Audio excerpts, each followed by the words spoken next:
Welcome. Today we'll be talking about cultural due diligence. Cultural due diligence is actually one of the most important aspects to consider when deciding whether to purchase a target or not. Notwithstanding the culture unfit is one of the reasons why most of the deals fail, it still amazes me and actually amazes a lot of other people. The reason why actually executives of the purchaser fail to carry out this exercise, or actually if they do take into consideration cultural due diligence, usually is done in a very superficial and shabby way.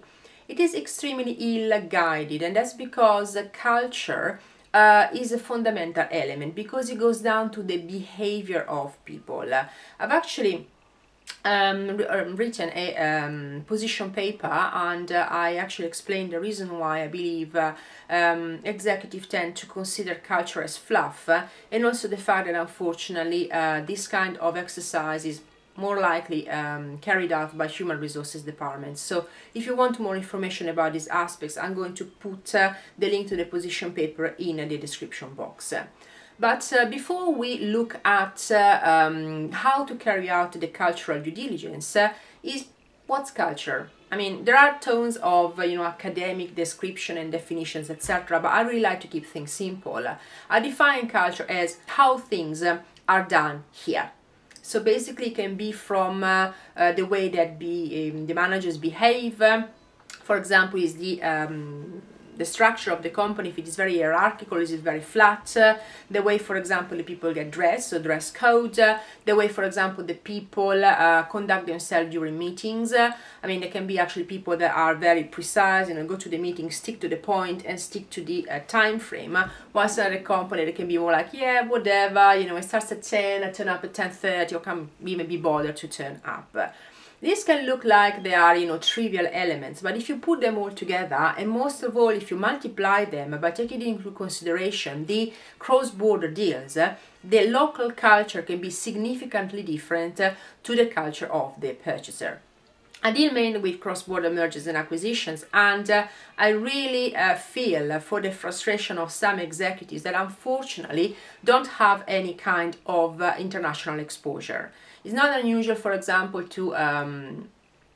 for managers and executives of companies based in certain geographies to actually not to assume, but to really believe that, for example, they can dismiss people at will in other areas of the planet, because just because the law in their country says that you can do that, well, it means that I can do everywhere, right?